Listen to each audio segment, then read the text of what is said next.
चलिए जी, हाजिर हैं हम अपने एनपीओ वाले चैप्टर के साथ। कल हमने बेसिक स्टार्ट किया था, आज इसके कुछ क्वेश्चंस और कुछ अगले कॉन्सेप्ट स्टार्ट कर देंगे। ठीक है, कल हमने देखा था कि एनपीओस क्या होते हैं, जो पी एंड एल अकाउंट की जगह इनकम एंड एक्सपेंडिचर अकाउंट बनाते हैं, बैलेंस शीट की जगह बैलेंस शीट, कैश बुक की जगह रिसीप्ट एंड पेमेंट अकाउंट। कल मैंने मेनली आपको एक चीज बताई थी कि आपको रिसीप्ट एंड पेमेंट दिया होगा, उसकी हेल्प से इनकम एंड एक्सपेंडिचर बनाना पड़ेगा, यानी कि पी एंड एल अकाउंट बनाना है। सिंपल सी बात है। और क्या कहते हैं, मेन इसमें ट्रांजैक्शंस अलग अलग आती हैं। कुछ मैंने आपको कल टॉपिक्स लिखवाए थे ना, कौन कौन से हमने टॉपिक्स करने हैं। एक तो इनकम एंड एक्सपेंडिचर अकाउंट के बड़े क्वेश्चन करने हैं, रिसीप्ट एंड पेमेंट के। सब्सक्रिप्शन कैलकुलेट करनी सीखनी है, जो मैंने कहा था सबसे इंपॉर्टेंट है। आज हम यही करेंगे। फंड बेस्ड आइटम्स या फंड बेस्ड अकाउंटिंग लिख लो इसके साथ और word, fund based items oblique accounting. तो आज ये दो टॉपिक हम करेंगे, फंड बेस्ड आइटम्स या fund based accounting.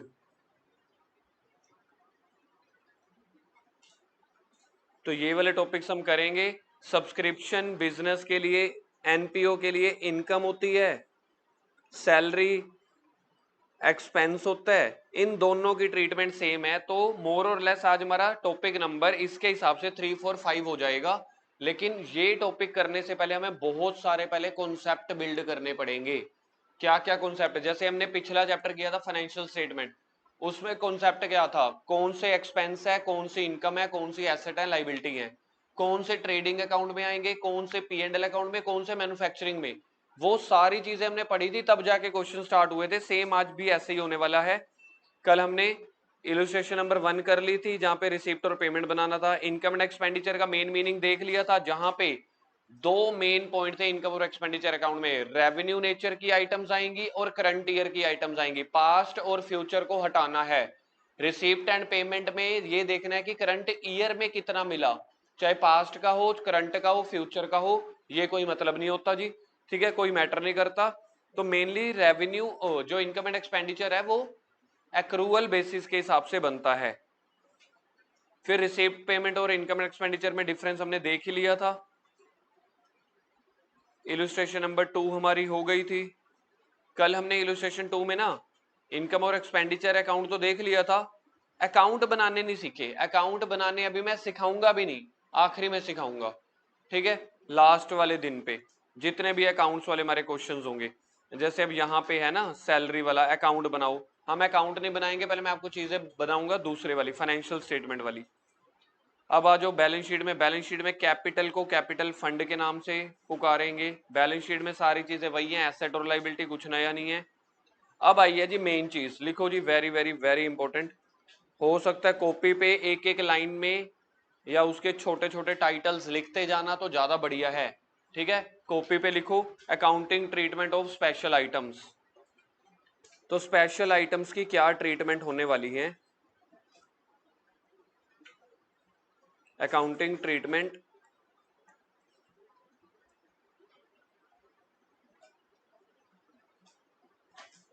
Of special items in income and expenditure account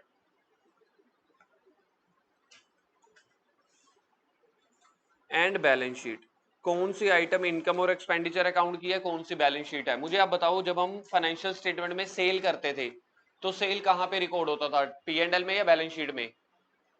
cell कहां पे रिकॉर्ड होती है? पी एंड एल में। अच्छा, अगर मैंने बिल्डिंग खरीदी कहां पे रिकॉर्ड होगा? बैलेंस शीट में। अगर मैंने बिल्डिंग की रिपेयर कराई, पी एंड एल अकाउंट में। तो यानी कि सेम ऐसे ही कई तरह की आइटम्स हैं जहां पे हमें पता चलेगा कि इनकम एंड एक्सपेंडिचर यानी कि पी एंड एल अकाउंट में रिकॉर्ड करनी है कि बैलेंस शीट में। ठीक है जी, देखते हैं। सबसे पहली आइटम क्या है? डोनेशन। बिजनेस को अगर डोनेशन मिली, अगर डोनेशन जर्नल पर्पस के लिए मिली, ठीक है, तो नंबर 1 पे क्या आ रहा है? डोनेशन। रिसीव्ड, क्या वर्ड है? Donation received. अब डोनेशन रिसीव्ड अगर तो जर्नल पर्पस के लिए मिलती है तो आप इसको कहीं पे भी खर्च कर सकते हो। तो ये इनकम एंड एक्सपेंडिचर अकाउंट के बता सकते हो। मेन मैंने बता दिया किस तरफ जाएगी, क्रेडिट साइड पे जाएगी। और अगर कोई भी डोनेशन एनपीओ को मिलती है स्पेसिफिक पर्पस के लिए, स्पेसिफिक यूज के लिए मिलती है, तो आपके ऊपर एक तरह से कर्ज हो गया, लाइबिलिटी हो गई, रिस्पॉन्सिबिलिटी हो गई।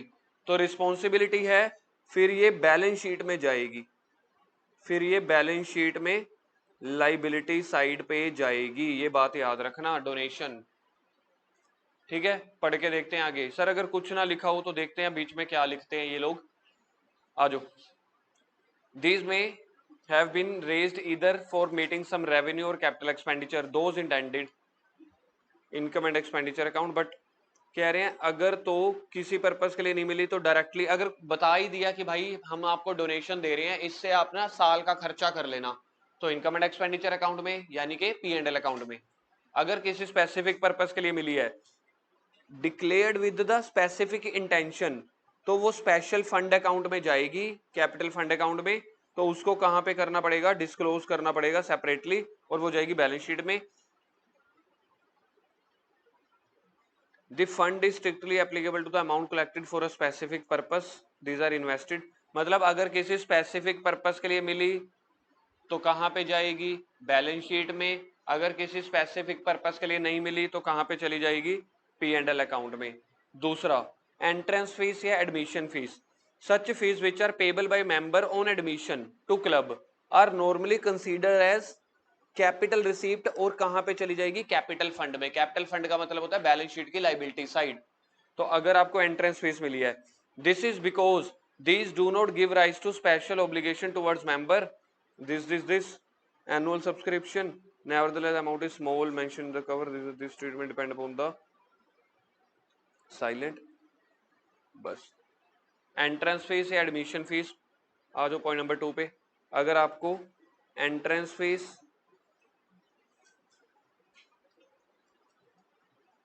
या एडमिशन फीस रिसीव हुई है, एंट्रेंस फीस या एडमिशन फीस रिसीव्ड हुई है, तो ये कैपिटल नेचर की है।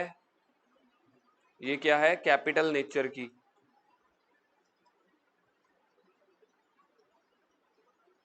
और कहां पे जाएगी, बैलेंस शीट में लाइबिलिटी साइड।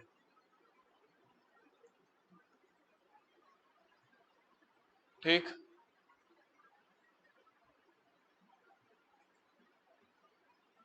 पॉइंट नंबर 3, कोई सब्सक्रिप्शन मिली है। सब्सक्रिप्शन बिजनेस के लिए हमेशा इनकम होती है, सब्सक्रिप्शन हमेशा बिजनेस के लिए इनकम होती है, और इनकम एंड एक्सपेंडिचर अकाउंट में जाती है, ये हमने कल ही देख लिया था। तो अगर हमें सब्सक्रिप्शन मिलती है, पॉइंट नंबर 3, सब्सक्रिप्शन,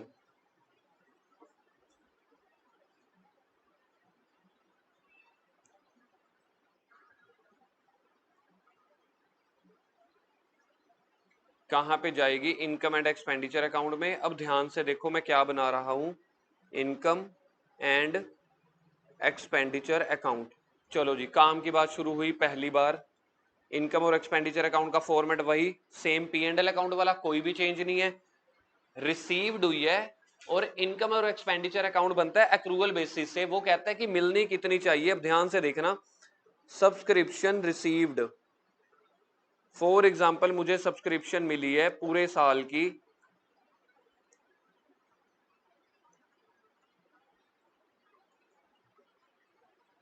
सब्सक्रिप्शन मिली है पूरे साल की 50,000। ठीक है, अब इसमें कल वाले पॉइंट जोड़ने शुरू करते हैं, कुछ पिछले साल का, कुछ फ्यूचर ईयर का। इनकम और एक्सपेंडिचर अकाउंट बनता है बेटा एक्रूवल बेसिस के हिसाब से। वो ये कहता है आउटस्टैंडिंग वाली आइटम लिख लेना, लेकिन अगर कोई प्रीपेड आइटम हो वो माइनस कर देना। तो सब्सक्रिप्शन रिसीव्ड हुई है, समझ लो 50,000 रुपए की।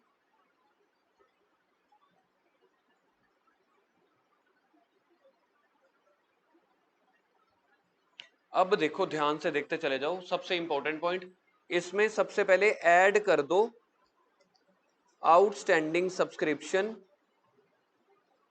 At the end, at the end.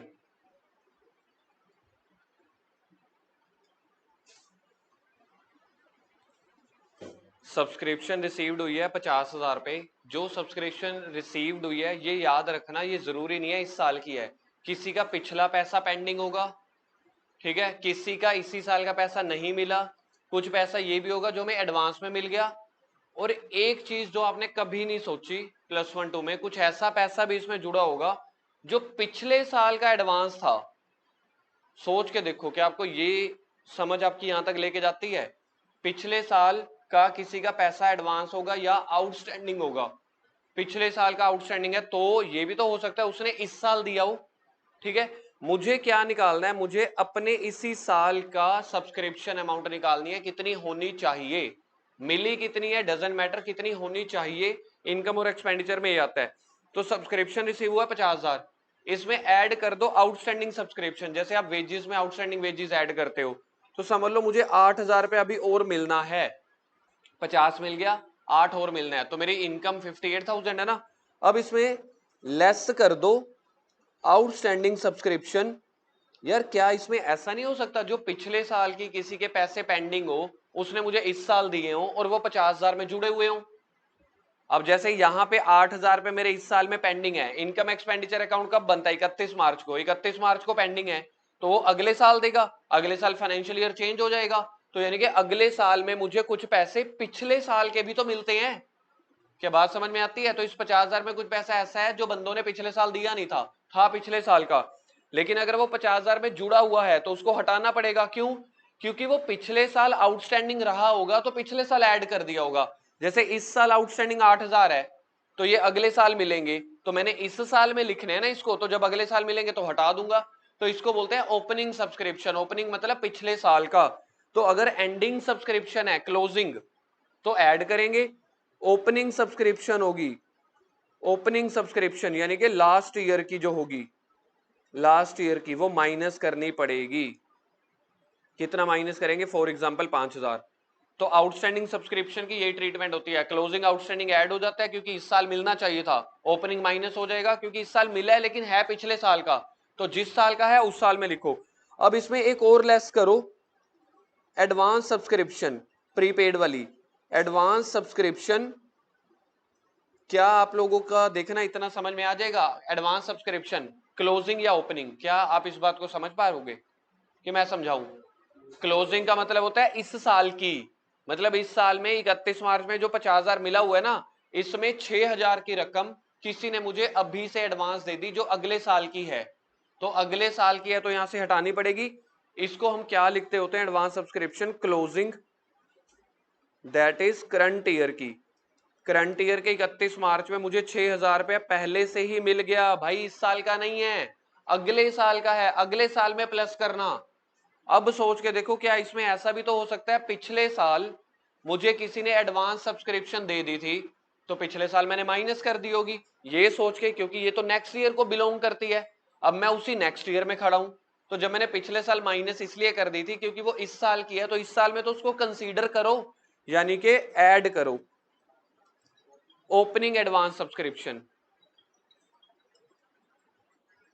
Advance subscription कौन से वाली? ओपनिंग। ओपनिंग कौन सा होता है? लास्ट ईयर वाली, लास्ट ईयर वाली, समझ लो वो 3,500 रुपए थी। अब बताओ मेरे करंट ईयर की सब्सक्रिप्शन कितनी होनी चाहिए एज पर एक्रूवल बेसिस? बोलो जी।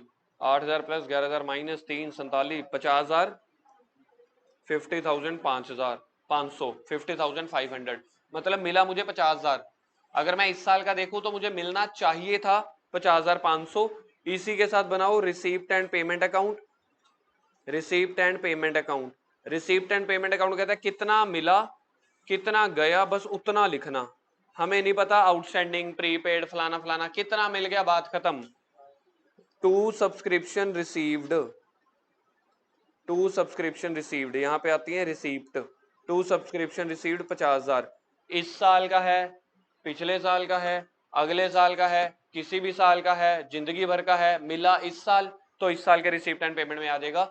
सब्सक्रिप्शन का मेन पॉइंट ये है, हमारे इस एनपीओ चैप्टर का पहला मेन पॉइंट खत्म हो गया। सब्सक्रिप्शन कहां पे आएगा? अगर इनकम एंड एक्सपेंडिचर अकाउंट में है तो आपको कहां तक पहुंचना चाहिए? इनकम तक पहुंचना चाहिए, एक्रूवल बेसिस, यानी कि शुड भी कितना होना चाहिए। फॉर्मूला याद करें, सब्सक्रिप्शन रिसीव्ड, ऐड वाली दो चीजें याद करते हैं। ऐड होता है क्लोजिंग आउटस्टैंडिंग और ओपनिंग प्रीपेड। ओपनिंग प्रीपेड क्योंकि पिछले साल माइनस हो गया था, वो इस साल का है। क्लोजिंग आउटस्टैंडिंग इसी साल का है, तो opening prepaid, closing outstanding add होगा, इसका अपोजिट वाला माइनस। कौन कौन सा माइनस होगा बताना? क्लोजिंग प्रीपेड और ओपनिंग आउटस्टैंडिंग। ओपनिंग आउटस्टैंडिंग पिछले साल का था, क्लोजिंग प्रीपेड अगले साल का है, फ्यूचर का, तो हटा दो उसको। तो सब्सक्रिप्शन का पॉइंट हमारा खत्म हो गया। जर्नल एंट्रीज क्या होती हैं या अकाउंट क्या होते हैं ये मैं बाद में करवाऊंगा, ठीक है जी। उसके बाद आओ next, life membership fees. Life ma'am यार ये वाले ना बाकी जो चीजें हैं ना, पॉइंट नंबर 4, 5, 6, एक एक लाइन के, ठीक है, ये घर से लिख लेना, अपनी नोटिंग कर लेना। मैं थोड़ा जल्दी यहां से ही खत्म कराता हूँ। लाइफ मेंबरशिप फीस साल लाइफ में एक ही बार मिलनी है। रेवेन्यू रिसीप्ट हुई कि कैपिटल रिसीप्ट हुई? क्योंकि कभी कभार मिलने वाली कैपिटल रिसीप्ट, तो कैपिटल रिसीप्ट हमेशा बैलेंस शीट में लाइबिलिटी साइड पे जाएगी। कह रहे हैं डायरेक्टली ऐड कर दो कैपिटल फंड में। कैपिटल फंड या जर्नल फंड, मतलब कैपिटल फंड को कैपिटल को बोलते हैं, जर्नल फंड नॉर्मली आपने एक फंड बना के रख लिया, ठीक है, कि उसमें से कुछ भी पैसा यूज करे। चाहे तो आप सिंपली बैलेंस शीट में लाइबिलिटी साइड पे, लाइबिलिटी साइड पे आप सीधा लिख देना लाइफ मेंबरशिप फीस, बात खत्म। ठीक, तो इसके साइड पे लिखो लाइबिलिटी साइड, लिखो जल्दी से बुक में, liability side in balance sheet. थोड़ा सा फास्ट, थोड़ा सा जल्दी करो यार। लाइबिलिटी साइड पे लाइफ मेंबरशिप फीस, क्यों? क्योंकि ये कैपिटल रिसीप्ट है। अगला पॉइंट,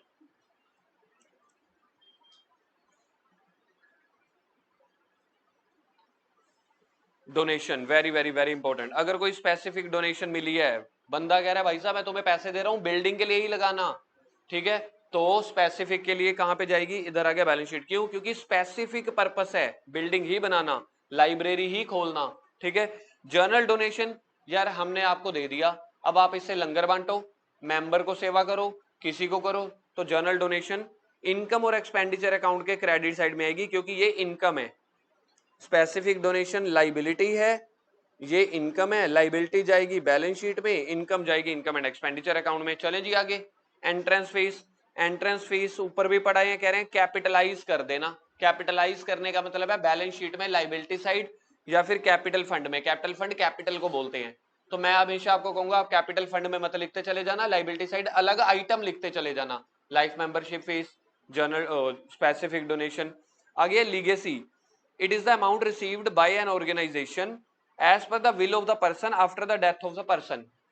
होता है ना बड़े बड़े शहरों में, हम देखते हैं ना जिनका आगे पीछे कोई नहीं है, वो किसी एनजीओ को अपनी जमीन दान कर जाते हैं, कुछ पैसा दान कर जाएंगे। कह रहे हैं इट शुड बी कैपिटलाइज। क्यों? क्योंकि बंदा एक बार मरा है तो ये कैपिटल रिसिप्ट हुई है, बार बार नहीं मिलेगी, तो कहां पे जानी चाहिए? Liability side. तो लीगेसी कहां पे जाएगी? लाइबिलिटी में। लाइफ मेंबरशिप फीस कहां जाएगी? लाइबिलिटी में। एंडोमेंट फंड डोनेशन वही है, किसी खास पर्पस के लिए। 5वें नंबर पे आ जाओ, अगर कोई डोनेशन रिसीव हुई है एनपीओ को, only income from that donation is to be used for specific purpose, in such case income relating to fund should be added to fund. सबसे पहले तो एंडोमेंट फंड हो गया, तो बैलेंस शीट में जाएगा, इधर देखो लाइबिलिटी साइड पे आपने यहाँ पे लिखा एंडोमेंट फंड या बिल्डिंग फंड। कितना समझ लो 10 करोड़ रुपए का बिल्डिंग फंड मिल गया। इससे जो इनकम जनरेट हो रही है इसी में प्लस करते चले जाना, इसकी इनकम भी। इसमें जो खर्चे हुए तो यहां से माइनस करते चले जाना। जैसे समझ लो मुझे मिला 10 करोड़ रुपया किसी खास पर्पस के लिए, कि हमारे इंडिया में ओलंपिक आ गई, ओलंपिक आ गई। जिस बंदे का मेन एक सपना था कि यार ओलंपिक इंडिया में कभी ना कभी होनी चाहिए, क्या तो एक काम करो, ये 10 करोड़ रुपया मैंने दान दिया, पूरा ग्राउंड पूरा शहर इससे सारा भी है मेंटेन करो। अब जो इसकी इनकम होगी ओलंपिक से, क्या इनकम हो सकती है? स्पॉन्सरशिप की टिकटें बिक सकती हैं, मैच की टिकटें बिक सकती हैं, तो उसमें प्लस कर दो, 2 करोड़ की टिकट मिल गई। तो एनपीओ के हिसाब से 10 करोड़ पहले मिला हुआ है, 2 करोड़ की सेल टिकटें बिक गई, 12 करोड़ हो गया। लेकिन जो खर्चे हैं, कुर्सियां ली, फलाना फलाना किया, 8 करोड़ वहां पे खर्चा हो गया, तो मेरे फंड में कितना पैसा बच गया निकालना? 4 करोड़। ये मैंने आपको फंड बेस्ड अकाउंटिंग का टॉपिक भी करवा दिया, दोबारा लिखवाऊंगा फिलहाल के लिए। तो फंड बेस्ड अकाउंटिंग क्या होता है कि जो उसके एक्सपेंसेस और इनकम होंगे वो उसी फंड में प्लस या माइनस करते रहना। अब जो फंड है, फंड हमेशा स्पेसिफिक पर्पस के लिए होता है, कैपिटल नेचर का होता है, सालों में कभी एक बार मिलता है। यहां तक बात समझ में आई? फंड किसी स्पेसिफिक नेचर का तो बैलेंस शीट में कहां पे जाएगा? लाइबिलिटी साइड पे जाएगा। अब कह रहे हैं अगर वो एंडोमेंट फंड है किसी खास पर्पस के लिए, जैसे मैच करवाने के लिए, इवेंट कराने के लिए, तो उससे रिलेटेड खर्चे उसी में से माइनस करते चले जाना, ना कि इनकम एंड एक्सपेंडिचर में। पलक जी इधर ध्यान दो, जो उस पर्पस के खर्चे हैं उसी फंड के अमाउंट में से माइनस करते चले जाना, उसकी जो सेल टिकट है, इनकम है, उसी में प्लस करते चले जाना। ठीक है, तो फंड जितना बच जाएगा वो निकालते चले जाना। अब यहाँ पे एक क्वेश्चन, अगर आप लोगों में से कोई भी एक बंदा भी ठीक ठाक बैठा है ना, वो एक क्वेश्चन पूछ लेता, तो आप पता चल रहा है कि सारे मतलब क्या ही बोलूं मैं, आधी अधूरी नींद में ही गए हुए हैं। अब यहाँ पे एक बच्चे का, आप लोगों में से तो किसी का क्वेश्चन आया नहीं, सर चैप्टर ना आया, हम थक गए, दोपहर को 2 बज गए, हमसे नहीं पढ़ाई जा रही। लेकिन यहाँ पे एक किसी स्पेशल बच्चे ने पूछा कि सर अगर यहाँ पे खर्चे हो जाते 15 करोड़ के, फिर कैसे करते? सामने देखो भाई साहब, दिखता है, पता लगता है 15 क्या होता है, खर्चे क्या होते हैं। क्या ऐसा हो सकता था जितना फंड बेस अकाउंटिंग में हमें पैसा मिला, अगर खर्चा उससे ज्यादा हो गया, तो अभी मेरे पास कितना पैसा पड़ा है? 12 करोड़। अगर बाई चांस यहाँ पे मेरे पास 12 CR पड़ा है, खर्चा हो गया 15 CR, तो मेरा फंड रह जाएगा बेटा जीरो का, फंड जीरो का रह जाएगा। बाकी 3 करोड़ के खर्चे P&L अकाउंट के डेबिट में, यानी कि इनकम एंड एक्सपेंडिचर के डेबिट में कर देना। जब तक फंड में पैसा है करते चले जाओ। सर अगर फंड में पैसा कम हो तो बेचारा फंड में पड़ा रह जाएगा ना, तो उसको कुछ नहीं करना, जैसे ऊपर वाले केस में था। अगर खर्चे ज्यादा हो गए तो जो एक्सेस खर्चा है वो P&L के डेबिट में ट्रांसफर कर देना, क्योंकि फंड में जितना पैसा था यूज हो गया। अगला, treatment of sale of old newspaper and periodicals. Periodical समझते हो, वो मैगजीन वगैरह, ठीक है, तो उसको कहां पे लिखोगे? Credit side of income and expenditure account में। ये थोड़ी कोई फंड है, ठीक है, तो इसके पैसे कहां पे चले जाएंगे? ये इनकम है, P&L के क्रेडिट में। Sale of old fixed asset, capital receipt है, तो फर्नीचर में से माइनस कर देना। Honorarium, it is paid to someone for receiving any service from the person who are not the employee. Paid to someone, मेरे को बुलाया उन्होंने कि एक काम करो, अपने एनपीओ, हमारे एनपीओ में आ जाओ, 2 घंटे का सेमिनार दे जाओ, हम आपको ऑनोरेरियम दे देंगे, पैसे दे देंगे। तो बिजनेस के लिए क्या हो गया? खर्चा हो गया। बैलेंस शीट कैसे बनानी है? बैलेंस शीट वही ओपनिंग में प्लस कर देना, सरप्लस वगैरह, मेन चीजें मैंने आपको बता दी हैं, ठीक है। बहुत इंपॉर्टेंट है ये जो मैंने 8-10 आइटमें की है ना, इसको सीधा लिख देना, मेन तो यही है, इसी के सहारे पे ही पूरा चैप्टर चलने वाला है। मतलब मेन ये कहने का मतलब वोकैबुलरी है कि वेजिस क्या होता है, सेल क्या होती है, स्टॉक क्या होता है, ठीक है, फर्नीचर क्या होता है, मशीन क्या होती है। जब तक मुझे ये नहीं पता होता बैंक ओवरड्राफ्ट क्या होता है, क्या मैं P&L और बैलेंस शीट बना सकता था? आपको आइटमें वहां पे क्यों नहीं पता, क्यों इजी लगती है? क्योंकि +1 से पढ़ रहे हो, डेटर, क्रेडिटर, स्टॉक, ये वो। यहाँ पे चीजें क्या है, पहली बार आ रही हैं, सिर्फ इसी चैप्टर में आएंगी। जब तक आपको वोकैबुलरी के मीनिंग ही नहीं पता होंगे, एंडोमेंट फंड क्या होता है, एंट्रेंस फीस क्या होता है, जनरल डोनेशन, स्पेसिफिक डोनेशन। अब P&L की आइटम को, एक P&L की आइटम को भी बैलेंस शीट में डाला तो P&L का आंसर गलत, समझ गए? तो यानी कि पहले ये सारे पॉइंट हैं, कॉन्सेप्ट, ये याद रखने हैं हमेशा। आगे इसके बाद आप लोग आओ, ये वाले पॉइंट के बाद ना, जैसे ये 3 पॉइंट हो गए, ठीक है, अभी फिलहाल मैं 4th पॉइंट लिख देता हूं। बाकी जो 8-9 मैंने छुड़वाए हैं, एक एक लाइन में कल घर से लिख लेना। जैसे मैंने ये एक एक लाइन के नहीं लिखे ऐसे, ये वाले ऐसे, कौन सी आइटम है, कहां पे जाएगी, कोई मीनिंग नहीं लिखने। मीनिंग मूनिंग के लिए बुक में पढ़ते रहना, टाइम नहीं ज्यादा लगाना, एक एक लाइन में लिख लेना। सब्सक्रिप्शन बेस के बाद मैं आपको शुरू करवा रहा हूं point number 4, fund based accounting. Fund based accounting, fund based accounting हम कहां से पढ़ेंगे? एंडोमेंट फंड, ICI के बुक में पेज नंबर बता दो, अभी कौन सा पेज नंबर था जहां पे अभी हमने लिखा था? 8.13 पे, ठीक है, तो इसकी थ्योरी वहां पे है। तो सबसे पहला basic point, should be recorded in balance sheet, should be recorded in balance sheet,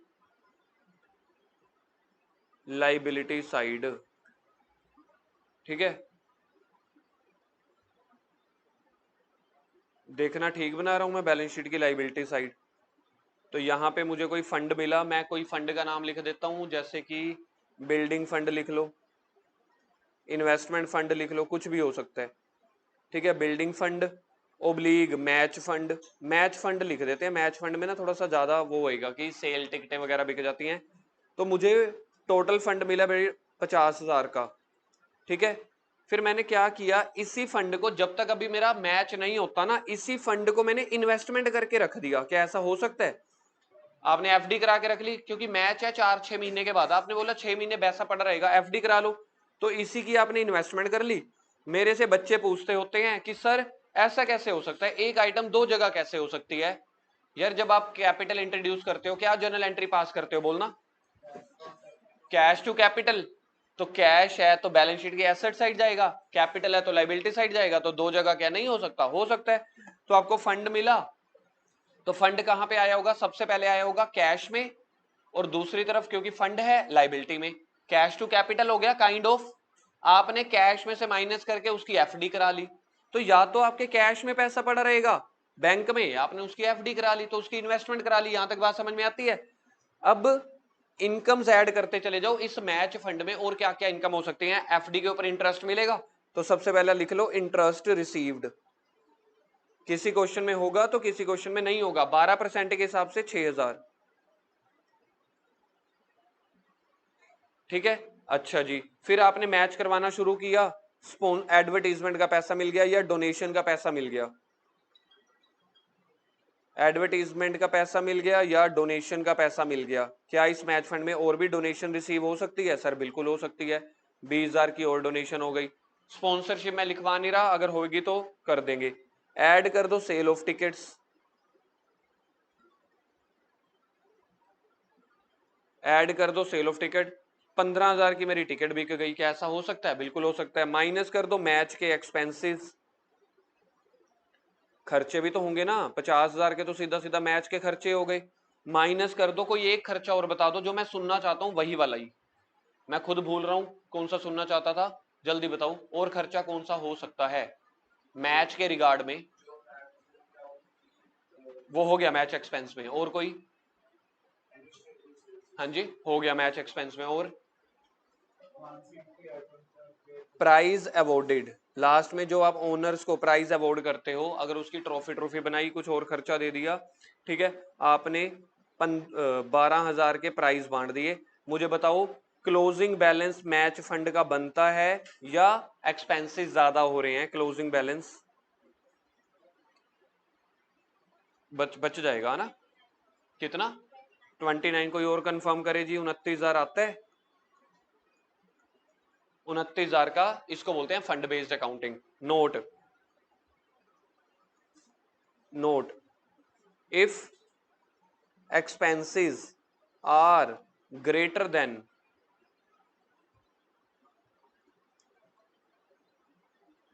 if expenses are greater than our fund,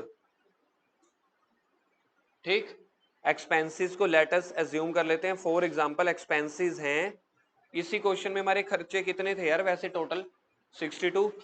for example अगर हमारे खर्चे हो गए 1,00,000 रुपए के, ठीक है, और हमारे पास टोटल फंड कितना पड़ा है? यहाँ पे टोटल फंड 50 और 20 70, 70 और 91, तो हमारे पास टोटल फंड में कितने पड़े हैं? 91।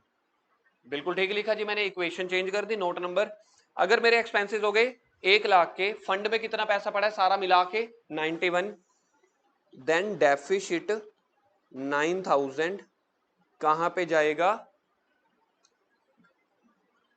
Debit side of income and expenditure account. Income और एक्सपेंडिचर अकाउंट क्या होता है? पी एंड एल अकाउंट में। डेफिसिट का मतलब क्या होता है? लॉस। तो जो बाकी फ्यूचर के प्रॉफिट लॉस है, और फंड में कितना रह जाएगा, इसी के साथ लिख देते हैं end fund value will be, बोलो बोलो बोलो, fund value will be 0 in balance sheet. तो सर बैलेंस शीट में कुछ भी नहीं आएगा? नहीं, आप बैलेंस शीट में फंड वैल्यू में लिखोगे 0, बाहर 0 ना निकालो, चाहे जो मर्जी करो, डेफिसिट निकाल के जो डेफिसिट है वो वहां पे इंट्रोड्यूस कर देना, ठीक है जी।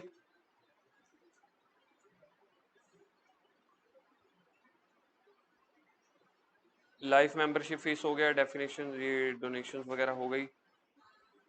ये आ गया जी question, illustration number 4, following is the receipt and payment account. Receipt and payment account दिया हुआ है, ठीक है, इसके हिसाब से इन्होंने क्या बोला है? इनकम और एक्सपेंडिचर अकाउंट बना लेना। अब बात करते हैं इनकम और एक्सपेंडिचर अकाउंट में आएगा क्या क्या। आप लोग क्वेश्चन देख रहे हो, सिंपली क्वेश्चन कैसा है? सारा क्वेश्चन सेम टू सेम है, फाइनेंशियल स्टेटमेंट जैसा, बस थोड़ी बहुत नेचर बदल गई है। अब मुझे बस एक बार के लिए वो देखना है। ये आ गया इलस्ट्रेशन नंबर 5 पे आ जाओ। इलस्ट्रेशन नंबर 5 पे बुक में से ही देख लेंगे। Following are the information club shows match expense. चलो जी, एग्जांपल भी सेम आ गया, मैच एक्सपेंस और मैच फंड वाला, ठीक है जी। कितने के मैच खर्चे हुए? कह रहे हैं कि फाइनेंशियल स्टेटमेंट बनाओ, एप्रोप्रिएट फाइनेंशियल स्टेटमेंट। क्वेश्चन ने नहीं बोला इनकम बनाओ या बैलेंस शीट बनाओ। एप्रोप्रिएट फाइनेंशियल स्टेटमेंट में क्या क्या आता है, इनकम एक्सपेंडिचर और बैलेंस शीट, वही P&L और बैलेंस शीट। सबसे पहला कह रहे हैं मैच फंड के एक्सपेंसेस हैं 1,10,000। मैच फंड 1/4/2021 को ओपनिंग मैच फंड हो गया। कितना पैसा पड़ा मेरे पास ओपनिंग में, फंड है तो कहां जाएगा, इनकम एक्सपेंडिचर में के बैलेंस शीट में, पहले बैलेंस शीट में 30,000 रुपया आ गया जी। ऐड करो, मैं donation for match fund received है 55 ऐड कर दो। प्रोसीड फ्रॉम सेल, प्रोसीड का मतलब होता है पैसा मिलना, 20,000 रुपया ये ऐड हो गया। टोटल कितना पैसा हो गया 30, 1,5। खर्चे कितने के हो गए हैं, क्या है मेरे पास 1,5 1,10 नहीं है, तो यहाँ पे पूरा 1,05,000 खर्चा माइनस कर दिया। एक्स्ट्रा खर्चे कितने के रह गए 5,000 के।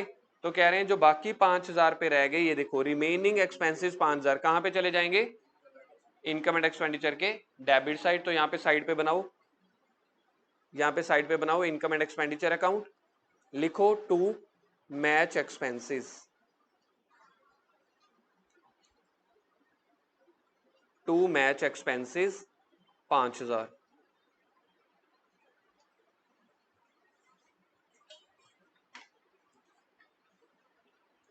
सब्सक्रिप्शन वाले का एक बार के लिए फॉर्मूला सुनाना, सब्सक्रिप्शन रिसीव्ड वाले का,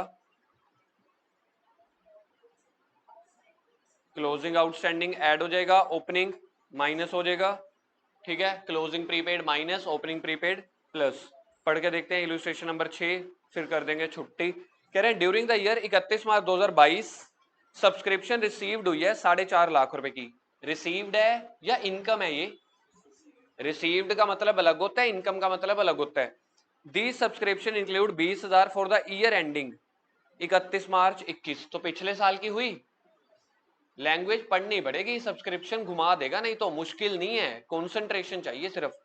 तो कह रहे हैं सब्सक्रिप्शन में इंक्लूड है 20,000 रुपए पिछले साल का, उन 31 मार्च 22 को सब्सक्रिप्शन ड्यू है बट नॉट रिसीव्ड। तो 20,000 ओपनिंग आउटस्टैंडिंग है, 15,000 closing outstanding. Advance subscription received for the year ending 31 March but pertaining to 2023। अगर ये ना लिखते परटेनिंग टू 2023 तो मुझे पता ही था, क्लोजिंग करंट ईयर में जो मुझे एडवांस मिला तो फ्यूचर ईयर का ही तो मिलेगा, तो ये माइनस होनी चाहिए। और subscription received in advance for the year ending 31 मार्च 21, पिछले साल की 18,000 जो 2021-22 से रिलेटेड है। Show the subscription account in the books of society, तो कौन सी बुक्स बना रहे हैं ये देख लेते हैं। एक तो बना रहे हैं अकाउंट, अकाउंट बनाना मैं बाद में सिखाऊंगा, हम इनकम एंड एक्सपेंडिचर अकाउंट बनाते हैं। आजू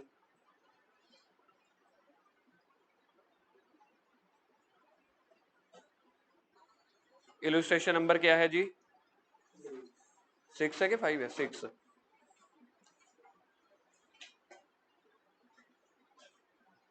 illustration 6, subscription account in income and expenditure account.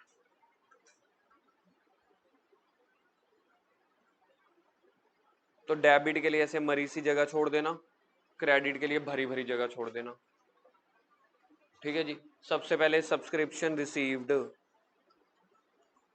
बोलो जी पहली लाइन में कितनी सब्सक्रिप्शन रिसीव हुई थी, 4.5 लाख। अब पहली लाइन पढ़ते चले जाओ, जैसे जैसे क्वेश्चन है वैसे निपटाते चले जाएंगे। सबसे पहले लिखा हुआ था 20,000 रुपए इंक्लूड है 31 मार्च 21 की, और हम किस साल का बना रहे हैं देखना यार, हमारा ईयर देख लो एक बार, 31/3/22। पिछले साल की जुड़ी हुई है, वो तो पिछले साल में आ गई होगी ना, तो इस साल से हटाओ, तो माइनस कर देंगे ओपनिंग आउटस्टैंडिंग सब्सक्रिप्शन, तो 20,000 को हटाओ, ओपनिंग सब्सक्रिप्शन आउटस्टैंडिंग। अगली लाइन पढ़ो, ऑन 31 मार्च 2022 सब्सक्रिप्शन ड्यू है बट रिसीव नहीं हुई, 31 मार्च 22 की और बन गई, मिली नहीं, तो ऐड क्या कर देंगे, क्लोजिंग आउटस्टैंडिंग 15,000। फिर इसके बाद इन्होंने बोला, कहते कुछ एडवांस सब्सक्रिप्शन मिली है ईयर एंडिंग 31 मार्च 22 की, लेकिन 2023 से रिलेटेड है, तो अगले साल की है, अगले साल में लिखना, इस साल में नहीं लिखना, तो माइनस कर दो क्लोजिंग एडवांस, क्लोजिंग प्रीपेड। तो क्लोजिंग प्रीपेड कितनी है 26,000, ये 2023 की है, तो 2023 में लिखना, 2022 में मत लिखो। और इसके बाद हमारे पास थी ओपनिंग प्रीपेड, पिछले साल हमें मिल गई थी, उन्होंने तो हमें जगह नहीं दी थी, उन्होंने कहा था भाई तुम अगले साल के हो, तो अब तो हम अगला साल चल रहे हैं, तो ओपनिंग प्रीपेड ऐड कर दो। कितना आएगा, कितना है, नहीं नहीं ओपनिंग प्रीपेड की वैल्यू 18,000 है, और माइनस करके कितना आ रहा है फिर सारा, 4,37,000 आ गई। इनकम और एक्सपेंडिचर अकाउंट में तो ऐसे ही दिखाना पड़ेगा जितने भी बड़े क्वेश्चन करेंगे, ठीक है। अब बात करते हैं बैलेंस शीट की। बैलेंस शीट में क्या क्या आएगा इस हिसाब से, balance sheet as at 31/3/22 current year की बैलेंस शीट, क्या कोई बता सकता है, ये हमने डिस्कस नहीं किया। जिसके कॉन्सेप्ट क्लियर है ना, देखो आपको सब्सक्रिप्शन नहीं दिखना चाहिए, आपको तो कॉन्सेप्ट दिखना चाहिए, ये मेरी इनकम है, बताओ, देखते हैं जी कौन कौन ट्राई कर सकता है बैलेंस शीट में। नहीं तू मुझसे पूछ रहा ना करना, मैं पूछ रहा हूँ। एसेट साइड क्या लिखेंगे, ये लो 5 आइटम है, 437 गलत है भाई, वो तो इनकम और एक्सपेंडिचर अकाउंट में है। आप बोलो अन्नू, 26,000, 26,000 किस तरफ लिखेंगे, गलत है, कोई और ट्राई करे। Very good very good very good Jashan, क्योंकि जो प्रीपेड है, प्रीपेड सब्सक्रिप्शन मिली है मुझे, मिलनी नहीं चाहिए थी, मेरे इस साल की इनकम नहीं है, अगले साल की इनकम है, तो मेरे लिए तो बोझ है, तभी तो आपने ऊपर से हटाई थी, क्योंकि करंट ईयर की नहीं है, आपको मिल चुकी है किसी और साल की। तो prepaid income are a liability, prepaid expense होते हैं मेरे एसेट्स, तो ये प्रीपेड सब्सक्रिप्शन रिसीव्ड, कौन सी वाली, मैं 31/3/22 का बना रहा हूं तो क्लोजिंग वाली लिखूंगा ना, तो ब्रैकेट में लिखो क्लोजिंग वाली 26,000। 5 चीजों में से एक चीज आप लोगों ने लिखवा दी, दोबारा से वही 5 आइटम पे देखो क्या क्या और आएगा। क्लोजिंग आउटस्टैंडिंग 15,000 ये आएगा, कहां पे आएगा, सिर्फ और सिर्फ क्लोजिंग वाली चीजें ही आएंगी, ओपनिंग वाली तो पिछले साल की हैं, तो वो तो पिछले साल की बैलेंस शीट में गई होंगी, तो मेरे पास आएंगी सिर्फ क्लोजिंग वाली, ये और ये। ओपन क्लोजिंग आउटस्टैंडिंग एसेट है, क्यों, क्योंकि कमा लिया पैसा मिलना है, तो क्लोजिंग आउटस्टैंडिंग, क्लोजिंग आउटस्टैंडिंग कितना है, 15,000। एक चीज और आएगी इस पूरे सिनेरियो में, 4.5 लाख मशीन रिसीव्ड में, तो अगर मेरे पास कैश कुछ पड़ा है, ठीक है, उसमें ऐड क्या कर देंगे, सब्सक्रिप्शन रिसीव्ड, कैश में तो कैश की बात ही करेंगे ना, 50,000। खैर अगर पेपर में पूछा कि सब्सक्रिप्शन को बैलेंस शीट में बताओ, तो आपको कैश नहीं लिखना, वो दो चीजें ही लिखनी है, एडवांस 4.5 लाख, 4.5 लाख, ठीक है जी। बाकी करते हैं कल, बड़े क्वेश्चन स्टार्ट हो जाएंगे कल।